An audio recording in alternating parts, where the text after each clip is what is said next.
Hello everyone, कैसे हो आप सब। आप सभी का स्वागत है एक बार फिर से हमारे इस यूट्यूब चैनल AK अकेडमी में।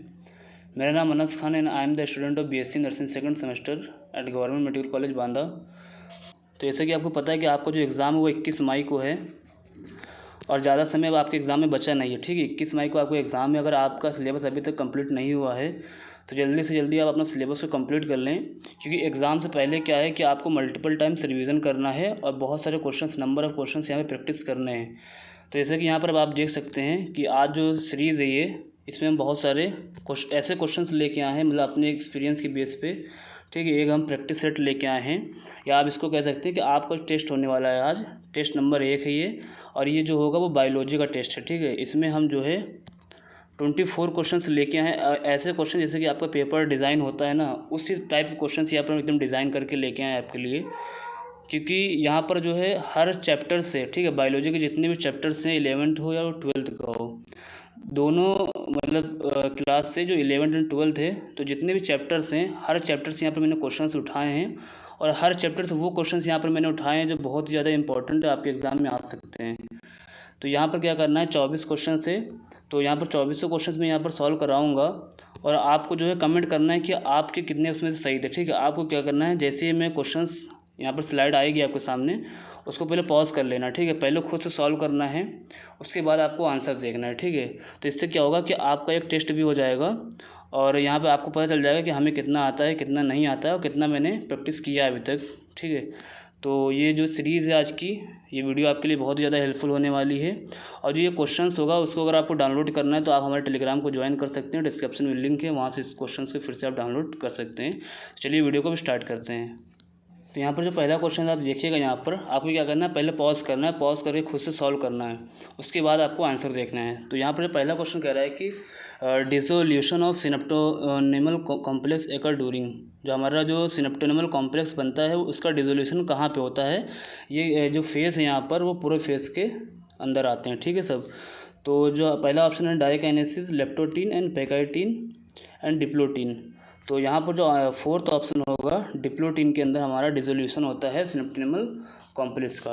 आप यहाँ पर आप लोग कमेंट करते हैं कि हिंदी में क्वेश्चन लेके आइए, तो यहाँ पे हिंदी में भी है, आप यहाँ से भी इसको देख सकते हैं। जो आपका डिप्लोटीन होगा वो यहाँ पर करेक्ट हो जाएगा।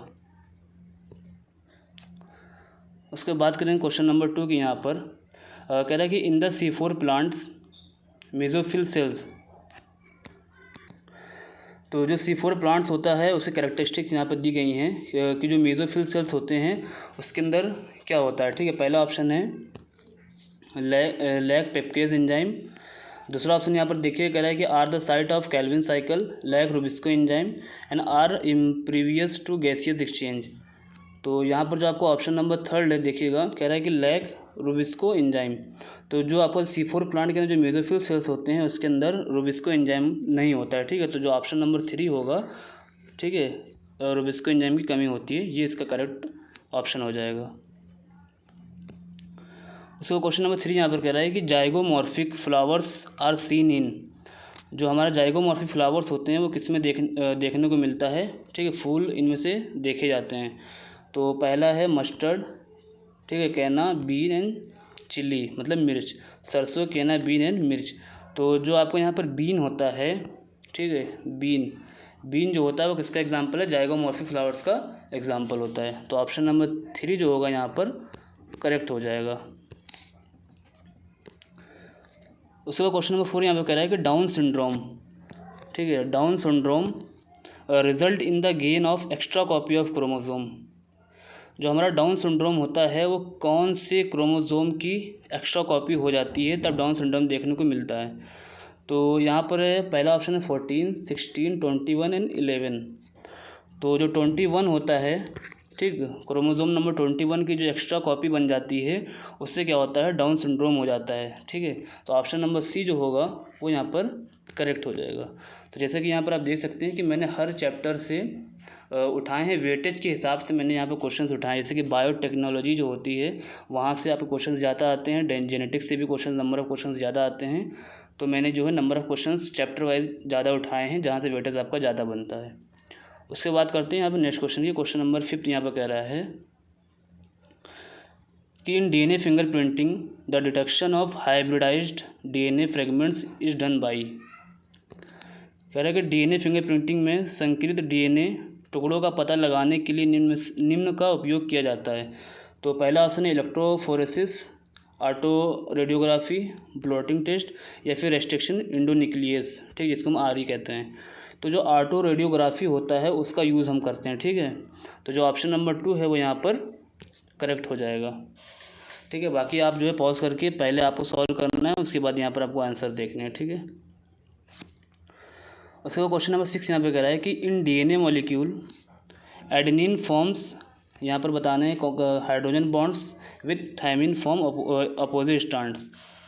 यहाँ पर ये कह रहा है कि जो आपका एडेनिन होता है वो तो जो है थायमिन के साथ, ठीक, कितने नंबर ऑफ़ हाइड्रोजन बॉन्ड बनाता है। तो ये क्वेश्चन यहाँ पर ये कह रहा है, ठीक है। तो आपको पता है कि यहाँ पर एडेनिन और थायमिन के बीच में 2 हाइड्रोजन बॉन्ड आते हैं, ठीक। तो जो ऑप्शन नंबर यहाँ पे ऑप्शन देख सकते हैं, पहला है 4, 3, 2 एंड 5। तो यहाँ पर ऑप्शन नंबर 3 में देख सकते हैं 2। तो जो आपका थर्ड ऑप्शन होगा वो यहाँ पर करेक्ट हो जाएगा। और आप यहाँ पर कमेंट करिए जी और सी, ठीक है, इसके बीच में कितने हाइड्रोजन बॉन्ड होते हैं आप हमें कमेंट करके ज़रूर बताइएगा। उसके बाद क्वेश्चन नंबर 7 यहाँ पे कह रहा है कि number of plant species that have been recorded from India is nearly. आप यहाँ पे इस क्वेश्चन को हिंदी में भी पढ़ सकते हैं कि भारत में दर्ज की गई पौधों की प्रजातियों की संख्या लगभग है। तो कितने प्लांट की स्पीसीज़ हमारे इंडिया के अंदर हैं? तो पहला है 15,000, 45,000, 70,000 एंड 90,000, ठीक है। तो जो हमारी 45,000 है वो यहाँ पर करेक्ट हो जाएगा। आपका एनसीईआरटी का डाटा है ये, ठीक। तो ऑप्शन नंबर जो 2 होगा वो यहाँ पर करेक्ट हो जाएगा। अब बात करते हैं यहाँ पर क्वेश्चन नंबर 8 की। रहेगी which hormone is responsible for 24 hours diurnal rhythm of our body. कौन सा हार्मोन हमारे शरीर की 24 घंटे दैनिक लय के लिए जिम्मेदार है? तो आपको पता है ये भी एनसीईआरटी की लाइन है। पहला है मेलानिन, ठीक है, मेलाटोनिन, थायरॉक्सिन एंड नन। तो जो 24 आवर्स, ठीक है, डायर्नल रिदम्स जो होती है उसके लिए जो हार्मोन रिस्पॉन्सिबल होता है वो होता है मेलाटोनिन, ठीक है। ऑप्शन नंबर बी जो होगा यहाँ पर वो करेक्ट हो जाएगा, ठीक है। उसके बाद क्वेश्चन नंबर 10 यहाँ पे कह रहा है कि Addison disease is due to under secretion of, ठीक। तो यहाँ पर ये कह रहा है कि एडिसन रोग किसके कम स्त्रावण के कारण होता है, ठीक है। हिंदी में भी आप यहाँ पर रीड कर सकते हैं, जो भी बच्चे हिंदी मीडियम से हैं। तो पहला ऑप्शन है adrenaline, corticoids, ACTH and insulin. तो जो आपका ऑप्शन नंबर बी है कॉर्टिकॉइड्स, ठीक है, कॉर्टिकॉइड्स के कारण ये डिजीज़ होती है। अब बात करते हैं क्वेश्चन नंबर 11 की। यहाँ पर कह रहा है कि site of fertilization in a mammal is, ठीक है, जो साइट्स ऑफ फर्टिलाइजेशन होता है ह्यूमंस के अंदर या मैमल्स के अंदर वो क्या होती है? तो पहला ऑप्शन है यहाँ पर ovary, uterus, vagina and fallopian tube. तो आपको पता है जो फेलोपियन ट्यूब होता है उसी के अंदर हमारा क्या होता है, फर्टिलाइजेशन होता है, ठीक है। तो ऑप्शन नंबर डी जो होगा वो यहाँ पर करेक्ट हो जाएगा। और आपको एक जो है आंसर यहाँ पर कमेंट करना है कि फेलोपियन ट्यूब के भी किस पार्ट के अंदर फर्टिलाइजेशन होता है, ठीक है, मतलब कि कहाँ पे स्पर्म एंड ओवा आके ओवम मिलते हैं यहाँ पर एक आके। तो जो आप इसका भी आंसर आपको कमेंट में देना होगा कि फेलोपियन ट्यूब के किस पार्ट के अंदर फर्टिलाइजेशन होता है। अब बात करते हैं क्वेश्चन नंबर 12 की। यहाँ पर क्वेश्चन नंबर 12 यहाँ पे कह रहा है कि in which of the following plant both autogamy and geitonogamy is prevented, ठीक है। तो ऐसा प्लांट बताओ जिसके अंदर ऑटोगेमी एंड जिटेनोगेमी दोनों नहीं होते हैं, ठीक है। तो पहला है मेज, पपाया, कैस्टर एंड कोमेलिना। तो यहाँ पर जो ऑप्शन नंबर बी है पपाया, ठीक। तो पपाया के अंदर आपको ऑटोगेमी एंड जिटेनोगेमी दोनों क्या होते हैं, प्रिवेंटेड होते हैं, नहीं होता है, ठीक है। तो ऑप्शन नंबर बी जो होगा यहाँ पर करेक्ट हो जाएगा। उसके बाद क्वेश्चन नंबर 13 यहाँ पर कह रहा है कि the bacteria generally used for genetic engineering is. तो यहाँ पर ऑप्शन देखिएगा, कह रहा है कि agrobacterium, bacillus, Pseudomonas and clostridium. तो फिर से इस क्वेश्चन को आप एक बार यहाँ पढ़िएगा। कह रहा है कि the bacteria generally use for genetic engineering ये आपका बायोटेक का क्वेश्चन है, वहाँ पे भी एनसीईआरटी में साफ साफ लिखा गया है जो आपका जेनेटिक इंजीनियरिंग के अंदर जो बैक्टीरिया यूज़ किया जाता है वो होता है एग्रोबैक्टीरियम, ठीक है। प्लांट के लिए यूज़ किया जाता है टीआई प्लाज्मिड, नाम सुना होगा आपने टीआई प्लाज्मिड, ठीक।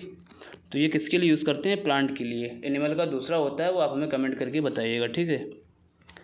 एनिमल के अंदर कौन सा हम बैक्टीरिया यूज़ करते हैं। अब बात करते हैं क्वेश्चन नंबर 14 की। यहाँ पर कह रहा है कि the only part of body without blood supply is, मतलब बॉडी का ऐसा पार्ट होता है जिसके अंदर ब्लड सप्लाई नहीं होता है, ठीक है। तो पहला है hair, nail, pupil and cornea. तो जो आपका ऑप्शन नंबर डी है, ठीक, कॉर्निया। तो कॉर्निया में क्या होता है कि ब्लड सप्लाई नहीं होती है, तो ऑप्शन नंबर डी जो होगा यहाँ पर करेक्ट हो जाएगा।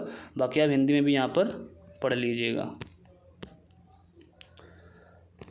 क्वेश्चन नंबर 15 यहाँ पर कह रहा है कि morels and truffles belong to, ये आपका जो क्वेश्चन है वो बायोलॉजिकल क्लासिफिकेशन का है, ठीक है। मैं यहाँ पर चैप्टर आपको बता दे रहा हूँ कि ये जो क्वेश्चन है वो biological classification NCERT chapter number 2 है, ठीक है। तो पहला ऑप्शन है बेसिडोमाइसिटीज़, फाइकोमाइसिटीज़, एस्कोमाइसिटीज़ एंड ड्यूट्रोमाइसिटीज़। तो जो आपका मोरल एंड ट्रफल है वो किसका एग्जाम्पल है? एस्कोमाइसिटीज़। तो ऑप्शन नंबर सी जो है वो यहाँ पर करेक्ट हो जाएगा। अब बात करते हैं क्वेश्चन नंबर 16 की। यहाँ पर क्वेश्चन नंबर 16 कह रहा है कि coralloid root of Cycas are useful in, ठीक है। जो साइकस से कोरोलाइड जड़ें होती हैं उसका वो किस चीज़ में उपयोगी है, ठीक है। तो ऑप्शन यहाँ पर आप पढ़ सकते हैं nitrogen fixation, absorption of water, transpiration and fixation. तो ये क्या हेल्प किस में यूज़फुल होती है? नाइट्रोजन फिक्सेशन में हेल्प करती है, ठीक। तो जो ऑप्शन नंबर ए है वो आपका क्या हो जाएगा? करेक्ट हो जाएगा। तो option number A is the correct option of this question.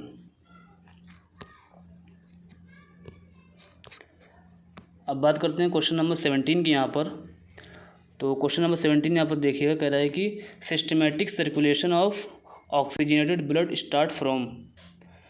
तो जो सिस्टमेटिक सर्कुलेशन होता है उसके अंदर ऑक्सीजनेटेड ब्लड कहाँ से स्टार्ट होता है? तो पहला है right atrium, left ventricle and right ventricle. तो सिस्टमेटिक ब्लड जो होता है वो हमारा हार्ट से बॉडी में जाता है, देन बॉडी से फिर से हमारा किस में आता है? हार्ट में आता है। उसको हम कहते हैं सिस्टमेटिक सर्कुलेशन। तो जो ऑप्शन नंबर सी होगा वो लेफ्ट वेंट्रिकल से स्टार्ट होता है, ठीक है। तो option number C is the correct option of this question. उसका क्वेश्चन नंबर 18 यहाँ पे कह रहा है कि the phenotypic ratio obtain by Mendel in his dihybrid cross was. कह रहा है मेंडल द्वारा अपने द्विसंकर क्रॉस में प्राप्त फिनोटाइप अनुपात था।